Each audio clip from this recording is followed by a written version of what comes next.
Pues gracias a Dios, pues y aquí a Policía Nacional Civil estamos llevando a cabo una actividad que más que todo es para relajar a esta juventud. Un día con tu comunidad, como se llama el evento, pero es en celebración del Día del Niño, ¿va? Que ustedes saben que ayer fue el día oficial, pero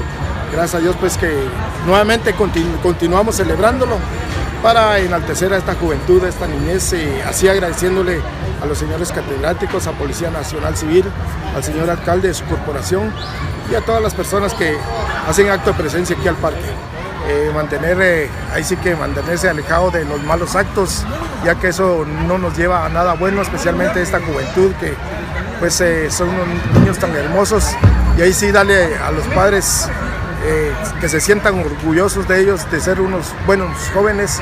y como les digo anteriormente, que son el futuro de nuestro Santa Cruz del Quiché como de Guatemala. Todos los alumnos de los establecimientos,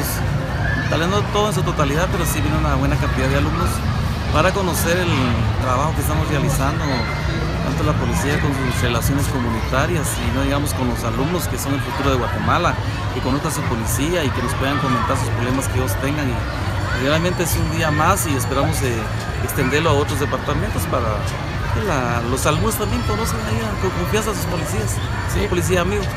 Y pues es un trabajo arduo y aquí están involucrados tanto la municipalidad, la policía y otros entes que están colaborando para llevar a cabo con satisfacción. Les quiero enviar un saludo a la población de Quiché. Se llevó a cabo esta actividad para que los alumnos pues tengan confianza y se acerquen más a la policía y puedan exteriorizar sus problemas que ellos tengan, y esperamos de que la población también tenga un acercamiento más con nosotros y estamos anuentes a cualquier actividad que ellos quieran realizar y apoyarlos en cualquier momento. Policía Nacional Civil siempre la presto por cualquier eventualidad, pues de igual manera con un despliegue en el municipio, en el departamento de Quiché. Claro, así se piensa pues descentralizar los diferentes municipios para que también haya los alumnos que tengan una estrecha relación con su policía.